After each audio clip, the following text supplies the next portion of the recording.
Hello students, मैं उम्मीद करता हूं कि आप सभी लोग अच्छे होंगे। आज मैं आपको बिहार लोक सेवा आयोग सहायक के पद पे जो विज्ञापन आई है उसके बारे में क्या रणनीति होनी चाहिए उसके बारे में मैं आप लोग को बताने जा रहा हूं। तो जो बिहार लोक सेवा आयोग की जो सहायक की जो विज्ञापन आई है उसमें कुल पदों की संख्या 44 है। ठीक है, तो इसमें जो है कि मेधा सूची जो है कितने अभ्यर्थियों की आएगी। तो इस विज्ञापन में उल्लेख किया गया है कि मेधा सूची जो होगी यानी प्रारंभिक परीक्षा की जो रिजल्ट जो होगी वो कुल रिक्तियों की 10 गुनी होगी। यानी कि 44 सीट है तो 44 गुने 10 440 अभ्यर्थियों का सिलेक्शन होगा प्रारंभिक परीक्षा में। ठीक है, लेकिन चूंकि अंतिम अंक पे एक से ज्यादा अभ्यर्थी हो जाते हैं इसीलिए लगभग 550 से 600 रिजल्ट प्रारंभिक परीक्षा यानी प्रिलिमिनरी टेस्ट की आएगी। अतः यद्यपि कि इसमें सीटों की संख्या काफी कम है, इसके बावजूद भी जिन अभ्यर्थियों ने बिहार कर्मचारी चयन द्वारा पूर्व में तृतीय स्नातक स्तरीय प्रतियोगिता परीक्षा की जो विज्ञापन निकाली गई है उसमें जिन लोगों ने अप्लाई किया है और उन लोगों की तैयारी अच्छी है उन लोगों को इस परीक्षा के लिए निश्चित रूप से आवेदन करनी चाहिए, क्योंकि इसका पैटर्न जो है और थर्ड ग्रेजुएट लेवल की जो पैटर्न जो है लगभग समान ही है। तो पूर्व में जो थर्ड सीजीएल की जो अभ्यर्थी तैयारी कर रहे होंगे उन लोगों को इस परीक्षा की तैयारी करने में कोई कठिनाई नहीं होगी, क्योंकि प्रारंभिक परीक्षा से लेकर मुख्य परीक्षा तक दोनों के सिलेबस लगभग थर्ड ग्रेजुएट लेवल से मिलते जुलते हैं। तो आज मैं आपको प्रारंभिक परीक्षा का सिलेबस या पाठ्यक्रम क्या निर्धारित किया गया है उसके बारे में बताने जा रहा हूं, साथ ही इसके लिए क्या स्ट्रेटजी या रणनीति होनी चाहिए वो भी मैं आपको बताने जा रहा हूं। तो प्रारंभिक परीक्षा का सिलेबस में सबसे पहले समान अध्ययन का उल्लेख किया गया है।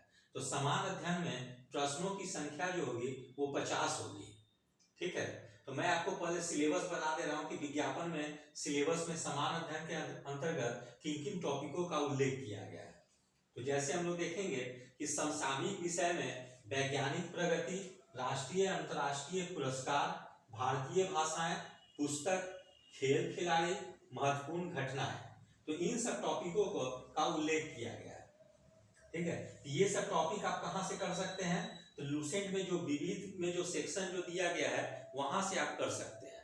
ठीक है, उसके अलावा यूनिक गाइड की भी जो आती है उसमें भी विविध सेक्शन काफी विस्तृत रूप से दी गई है।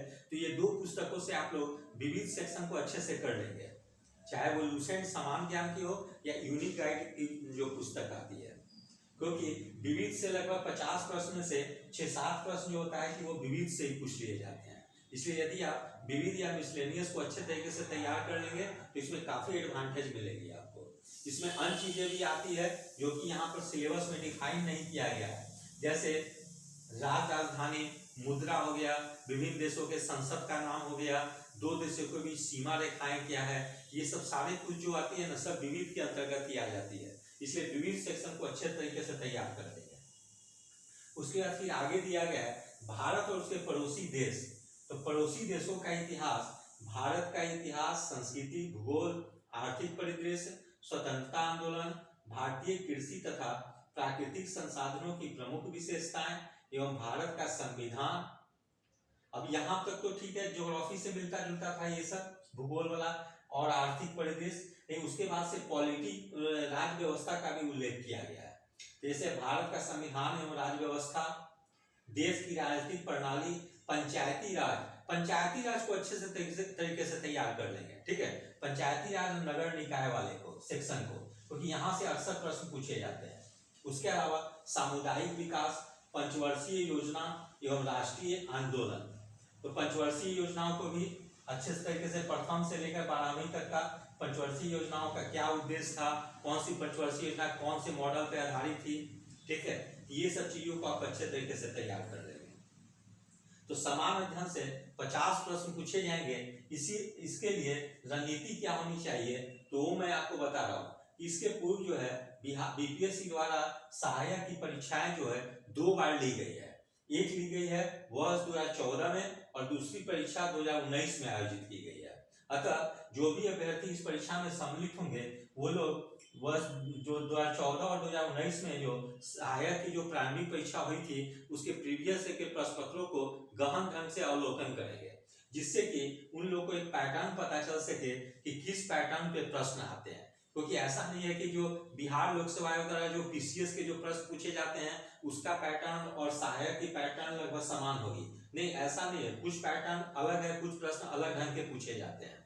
ठीक है, तो जब आप प्रीवियस ईयर प्रश्न को देखेंगे तो आपको एक आइडिया मिलेगी कि मुझे इस पैटर्न पे तैयारी करनी है।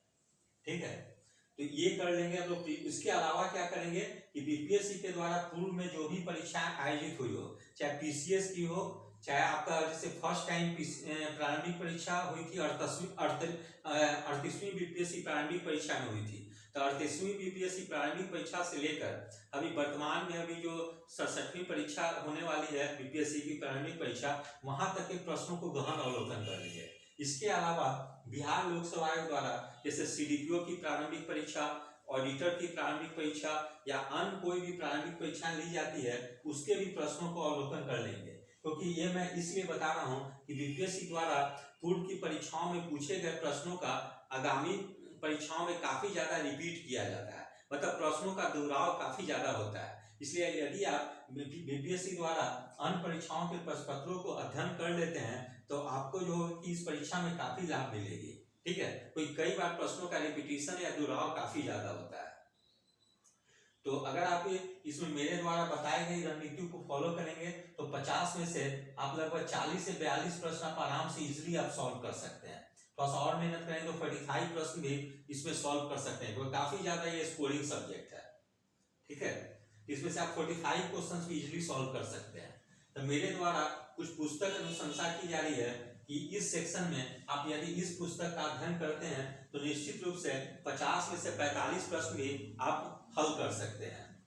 तो जैसे इसके लिए क्या किस पुस्तकों का अध्ययन करना होगा, जैसे लूसेंट समान ज्ञान है, घटना चक्र जो कि इलाहाबाद से प्रकाशित होती है, वो पूर्वालोकन जो आती है हर विषय की अलग अलग, उसको खरीद कर अच्छे से पढ़ लेंगे। ठीक है, उसके अलावा महेश वर्णवाल द्वारा लिखित जो एनसीईआरटी सार संग्रह है उसको भी देख लेंगे बढ़िया से। और यूनिक गाइड में खास करके पूरा टॉपिक को नहीं पढ़ना है, यूनिक गाइड में जो विविध जो सेक्शन दी गई है उसको अच्छे तरीके से तैयार कर लेंगे। तो अगर आप इन पुस्तकों से का अच्छी ढंग से अध्ययन करते हैं और मेरे द्वारा जो टॉपिक जो बताई जा रही है उसको भी अध्ययन कर लेते हैं तो आप काफी सेफ पोजीशन में होंगे और 50 में से 45 प्रश्न भी आप इजीली सॉल्व कर पाएंगे। ठीक है, फिर आगे मैं आता हूँ समान विज्ञान एवं गणित के लिए क्या रणनीति होनी चाहिए। तो समान विज्ञान एवं गणित से कुल 50 प्रश्न पूछे जाते हैं। तो ये जो है कि सिलेबस में दोनों को मिलाकर बताया गया है कि समान ज्ञान और गणित से 50 प्रश्न पूछे जाते हैं।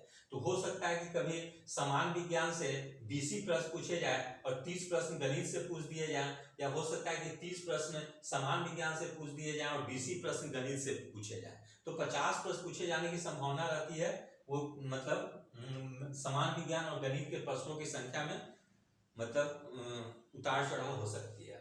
तो पहले हम लोग देख लें समान विज्ञान के लिए सिलेबस क्या निर्धारित की गई है। तो समान विज्ञान में इसमें मैट्रिक स्तर के प्रश्न पूछे जाएंगे। ठीक है, लेकिन यहाँ तो सिलेबस में सिर्फ मैट्रिक स्तर के प्रश्नों के बारे में चर्चा की गई है, लेकिन कुछ प्रश्न जो होते हैं वो 11th 12th एनसीईआरटी से भी पूछ दिए जाते हैं। इसके लिए मेरे द्वारा जो पुस्तक बताई जा रही है, आप लोग लूसेंट समान विज्ञान का अध्ययन कर लेंगे अच्छे तरीके से। यदि आप लूसेंट समान विज्ञान को अच्छे तरीके से अध्ययन कर लेते हैं तो जो मैट्रिक स्तर के जो भी प्रश्न पूछे जाएंगे वो सारे चीज लूसेंट समान विज्ञान से कवर हो जाएगी। उसके अलावा घटना चक्र का जो पूर्वालोकन जो आती है समान विज्ञान का, उसका भी अध्ययन कर लेंगे, क्योंकि समान विज्ञान सेक्शन से लगभग 20 प्रश्न तो एटलीस्ट पूछी जाएगी। तो इसमें अगर आप मेहनत कर देते हो तो 20 में से आप 16-17 अगर प्रश्न बना देते हैं तो काफी सेफ पोजीशन में होंगे। उसके अलावा एनसीईआरटी आधारित 11th और 12th की जो पुस्तक है, विशेषकर फिजिक्स, केमिस्ट्री और बायोलॉजी का, उसका भी अध्ययन कर लेंगे, क्योंकि पूर्व की परीक्षाओं में जो बीपीएससी द्वारा सहायक की परीक्षा आयोजित की गई है उसमें एनसीईआरटी 11th 12th से भी प्रश्न पूछ दिए जाते हैं। इसीलिए आप लोग एनसीईआरटी 11th 12th का फिजिक्स, केमिस्ट्री और बायोलॉजी का जरूर से अध्ययन कर लेंगे। और ज्यादा डीप में जाकर अध्ययन करने की जरूरत नहीं है, जो बेसिक प्रश्न है उसी का अध्ययन करेंगे। फिर आगे हम लोग देखते हैं गणित के लिए क्या रणनीति होनी चाहिए। तो गणित से लगभग 25 प्रश्न पूछे जाने की काफी संभावना रहती है। तो संख्या पद्धति, इसके लिए सिलेबस क्या निर्धारित की गई है, जैसे गणित या क्वांटिटेटिव एप्टीट्यूड में हम लोग देखते हैं जैसे संख्या पद्धति से संबंधित प्रश्न है सिलेबस में, फिर पूर्ण संख्याओं का अभिकलन, दशमलव एवं भिन्न संख्याओं के बीच परस्पर संबंध, मूलभूत अंकगणितीय संक्रियाएं, प्रतिशत, अनुपात तथा समानुपात, औसत, ब्याज एवं लाभ और हानि। तो ये सब टॉपिक जो है कि सिलेबस में निर्धारित किए गए हैं। ठीक है, तो इसके लिए अनुशंसित पुस्तक मेरे द्वारा है कि आर.एस. अग्रवाल की पुस्तकों का अध्ययन करें। लेकिन आर.एस. अग्रवाल में बहुत सारे प्रश्न दिए गए हैं और काफी मोटी पुस्तक है, इसीलिए आर.एस. अग्रवाल के सिलेक्टेड क्वेश्चंस को आपको सॉल्व करने हैं। ऐसा नहीं कि जैसे प्रॉफिट एंड लॉस बना रहे हैं या जैसे इंटरेस्ट बना रहे हैं, रेशियो प्रोपोर्शन बना रहे हैं या परसेंटेज बना रहे हैं, तो सारे प्रश्नों को हल नहीं करना है। जो प्रश्न विशेषकर एसएससी, बैंक और रेलवे के हैं उसी प्रश्नों को सॉल्व करना है। आर.एस. अग्रवाल की पुस्तक में बहुत सारे प्रश्न मैनेजमेंट के दिए हुए हैं या एनडीए सीडीएस के भी प्रश्न दिए गए हैं, तो वो सब प्रश्न को छोड़ देना है। जो प्रश्न बैंक, एसएससी और रेलवे में आई हुई है प्रीवियस ईयर प्रश्न, उसको सॉल्व करना है। ठीक है, उसके अलावा प्रीवियस ईयर प्रश्न को देखते हैं तो एक चीज और स्पष्ट हो जाती है कि यद्यपि तो सिलेबस में केवल इन्हीं टॉपिकों का उल्लेख किया गया है, लेकिन जो टॉपिक जो उल्लेख किया गया है सिलेबस में, उससे बाहर भी जाकर प्रश्न पूछ दिए जाते हैं। इसलिए सिलेबस में जो टॉपिक की जो चर्चा की गई है उसको तो अच्छे तरीके से आर.एस. अग्रवाल पुस्तक से तो करेंगे ही, साथ में कुछ अन्य टॉपिक भी हैं, जैसे मेंसुरेशन हो गया, प्रोबेबिलिटी हो गया, कैलेंडर के प्रश्न हो गए, ये सब टॉपिक को, परम्यूटेशन कॉम्बिनेशन के प्रश्न हो गए, ये सब प्रश्न को भी अच्छे तरीके से तैयार कर लेनी है, क्योंकि यहाँ से भी प्रश्न पूछ दिए जाते हैं, यद्यपि इन टॉपिकों का सिलेबस में उल्लेख नहीं किया गया है। तो ये सारे टॉपिक जो है आपको आर.एस. अग्रवाल की पुस्तक में मिल जाएंगे। फिर कभी कभी क्लॉक या घड़ी से भी प्रश्न पूछ लिए जाते हैं, इसे जहाँ से पूछे जाने की संभावना हो, सिलेबस के अलावा भी 6-7 टॉपिक और कवर कर लेंगे। सिर्फ सिलेबस तक ही नहीं अपने आप को सीमित करेंगे, क्योंकि आप जब प्रीवियस ईयर प्रश्न देखेंगे तो आपको लगेगा कि सिलेबस से अलग जाके भी प्रश्न पूछे जा रहे हैं। और एक चीज और, ये जो पुस्तक जो इसके लिए क्या करेंगे कि बीपीएससी के प्रीवियस ईयर के क्वेश्चन बैंक को तो देखेंगे ही, साथ में बिहार कर्मचारी चयन आयोग द्वारा जो पूर्व में सहायक की परीक्षा, सचिवालय सहायक की परीक्षा आयोजित की गई हो या इंटर स्तरीय परीक्षा आयोजित की गई हो, उसके भी प्रश्न पत्रों को अच्छे ढंग से सॉल्व करेंगे और अवलोकन करेंगे, क्योंकि दोनों का सिलेबस जो है सेम मतलब है, इसीलिए सेम पैटर्न पे ही पूछी जाएगी और हो सकता है कि कुछ प्रश्न उसमें से डायरेक्ट उठाकर यहाँ भी पूछ दिए जाए। इसलिए आप लोग बिहार कर्मचारी चयन आयोग द्वारा जो अब तक 2 बार फर्स्ट ग्रेजुएट लेवल और सेकेंड ग्रेजुएट लेवल की परीक्षा ली गई है, उसके भी प्रश्नों को देखेंगे। साथ में फर्स्ट इंटर लेवल में करीब 4 चरण में परीक्षाएं हुई थी, उसके भी प्रश्नों का गहन अवलोकन करेंगे, जिससे कि आप लोग को एक पैटर्न पता चल सके। फिर आगे हम लोग देखते हैं, अगला टॉपिक है मानसिक क्षमता जांच। ठीक है, इसमें निर्धारित की गई है कि सिलेबस इस सिलेबस से कुल 50 प्रश्न पूछे जाएंगे। ठीक है, तो ये काफी स्कोरिंग मतलब टॉपिक है सिलेबस में का। अगर इसमें आप अगर अच्छे तरीके से तैयार कर लें तो इसको मानसिक क्षमता जांच या मेंटल एबिलिटी के साथ साथ इसको टेस्ट ऑफ रीजनिंग भी कही जाती है। तो इससे 50 प्रश्न पूछे जाएंगे। तो इसमें अगर आप अच्छे तरीके से तैयारी कर लें तो 50 में से आप मतलब 46-48 क्वेश्चन भी आराम से कर सकते हैं। और अगर आप 46-48 क्वेश्चन अगर इसमें आप अगर कर देते हैं तो काफी एडवांटेज आपको मिल जाएगी। इसमें जो है सिलेबस निर्धारित की गई है, इसमें वर्बल और नॉन वर्बल दोनों तरह के प्रश्न पूछे जाएंगे। तो वर्बल और नॉन वर्बल का तात्पर्य है कि यानी कि फिगर वाले भी प्रश्न चित्रात्मक भी होंगे और गैर चित्रात्मक भी होंगे। ठीक है, इसका मतलब ये होगा। तो फिर टॉपिक जैसे निर्धारित की गई है, सादृश्य, समानता एवं भिन्नता, स्थान कल्पना, समस्या समाधान, विश्लेषण, दृश्य स्मृति, विभेद, अवलोकन संबंध, अवधारणा, अंकगणितीय तर्क शक्ति, अंकगणितीय संख्या श्रृंखला एवं कूट लेखन एवं कूट व्याख्या। ये सब टॉपिक जो है ये सब निर्धारित की गई है। तो क्या करेंगे अभ्यर्थी, सबसे पहले ये कोई रीजनिंग की बेसिक बुक्स लेंगे। मार्केट में बहुत सारे रीजनिंग के बुक्स हैं, चाहे आप आर.एस. अग्रवाल देख लीजिए या अजय चौहान देख लीजिए या लूसेंट की बुक है या अन्य भी बहुत सारे पब्लिकेशन या प्रकाशन की बुक आती है। तो कोई भी जो आपको अच्छा लगे उस प्रकाशन की पुस्तक को ले लें और उससे आप क्या करें कि बेसिक प्रश्नों को हल कर लें, जिससे कि आपकी बेसिक मजबूत हो जाए, जिससे कि आप लोग जब प्रैक्टिस पेपर सॉल्व करें तो आप लोग को प्रश्नों को सॉल्व करने में कठिनाई ना हो। तो सबसे पहले आप चैप्टर वाइज प्रश्नों को हल करें। उसके बाद यद्यपि कि मार्केट में बहुत सारी पुस्तकें हैं, लेकिन मेरे द्वारा जो बेस्ट पुस्तक लगी है वो अजय चौहान की रीजनिंग की जो पुस्तक है। अगर आप अजय चौहान की पुस्तक से रीजनिंग अगर सॉल्व कर लेते हैं तो मेरे अनुसार ये ज्यादा सारे टॉपिक जो बताए गए इसमें आप लोगों को फिर कोई समस्या नहीं होगी। और एक बार जब आप टॉपिक वाइज क्वेश्चन को सॉल्व कर लेते हैं तो उसके बाद आप क्या करेंगे, जो सेंट्रल एसएससी जो है उसके द्वारा सीजीएल और सीएचएसएल यानी स्नातक स्तरीय और 10+2 लेवल की जो परीक्षाएं आयोजित की जाती है प्रत्येक वर्ष, उसके प्रीवियस ईयर के प्रश्नों को लेकर उसको अच्छे तरीके से सॉल्व करेंगे। जैसे सीजीएल या सीएचएसएल में 25 ही प्रश्न पूछे जाते हैं, तो आप क्या करेंगे कि 2 सेट ले लेंगे, 25-25 का 50 सेट को उसको बना के उसको सॉल्व करेंगे। या सीपीओ की परीक्षाओं में एसएससी द्वारा जो सीपीओ या सीएपीएफ की परीक्षा आयोजित की जाती है उसमें 50 प्रश्न पूछे जाते हैं, तो आप एसएससी सीएपीएफ के प्रश्नों को भी लेकर सॉल्व कर सकते हैं। तो उस पुस्तकों से क्वेश्चन बैंक से केवल टेस्ट ऑफ रीजनिंग सॉल्व करनी है और जीके सॉल्व करनी है, ठीक है। मैथ्स नहीं देखनी और इंग्लिश नहीं देखना है, क्योंकि एसएससी वाले में मैथ ज्यादा एडवांस मैथ पूछ दिए जाते हैं, तो एडवांस मैथ यहाँ पूछे जाने की संभावना नहीं है। तो इस प्रकार से आप एसएससी सीजीएल और सीएचएसएल के क्वेश्चन बैंक को भी सॉल्व कर लेंगे। यदि आप इतने सारे मेरे द्वारा जो स्ट्रेटेजी या रणनीति जो बताई जा रही है, यदि आप इसको फॉलो करते हैं तो परीक्षा में आप एक कंफर्टेबल पोजीशन में रहेंगे और एक अच्छा स्कोर कर देंगे, जिससे कि आप लोग प्रारंभिक परीक्षा के साथ साथ मुख्य परीक्षा में अवश्य सफल होंगे। तो चूंकि इसमें रिक्तियों की संख्या काफी कम है और रिजल्ट मात्र 44 पद हैं और रिजल्ट लगभग 550 से 600 के बीच में ही आने की संभावना है, इसलिए कठिन प्रतिस्पर्धा होगी। इसलिए सभी अभ्यर्थियों को इसमें प्रारंभिक परीक्षा में एटलीस्ट 120 प्रश्न सही करने का प्रयास करना चाहिए, ठीक है।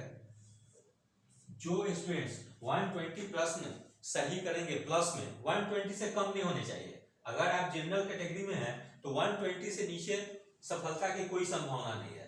120 से ऊपर आपको यानी 150 प्रश्न पूछे जाएंगे, उसमें आपको एटलीस्ट 120 सॉल्व करनी होगी।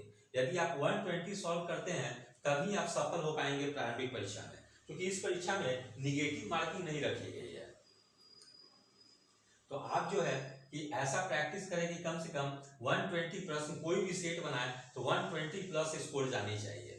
यदि आप इतना स्कोर कर देते हैं 120 प्लस, तो निश्चित रूप से आपकी प्रारंभिक परीक्षा में सफलता सुनिश्चित है। इस प्रकार से मेरे द्वारा बिहार लोक सेवा आयोग सहायक के पदों पर भर्ती के लिए रणनीति बताई गई है। यदि आप लोग इस रणनीति को फॉलो करते हैं तो निश्चित रूप से प्रारंभिक परीक्षा में सफल होंगे। इसके बाद में आपको आज जैसे कि कल तक में एक प्रीवियस ईयर क्वेश्चन को भी अपलोड कर दूंगा यूट्यूब पे। अभी तक 2 बार प्रारंभिक परीक्षाएं हुई है, एक वर्ष 2014 में और एक 2019 में। तो प्रारंभिक परीक्षा का प्रश्न पत्र को जब अपलोड कर दूंगा तो उससे आप लोग को एक पैटर्न पता चल जाएगी कि किस पैटर्न पे प्रश्न पूछे जा रहे हैं, ठीक है। उसके अलावा एक वीडियो और लेकर आऊंगा जिसमें मैं आपको बता दूंगा कि हर टॉपिक से किस टॉपिक से ज्यादा प्रश्न पूछे जा रहे हैं, ठीक है। तो उससे एक आपको आइडिया पता चल जाएगा कि इस टॉपिक से ज्यादा प्रश्न पूछे जा रहे हैं तो उस पर ज्यादा फोकस करनी है। इन सब चीजों को मैं आपको गाइड करूंगा, ठीक है। यदि आप सभी लोगों को मेरा चैनल अच्छा लगा हो, इसे लाइक शेयर और सब्सक्राइब करें। धन्यवाद, टेक केयर।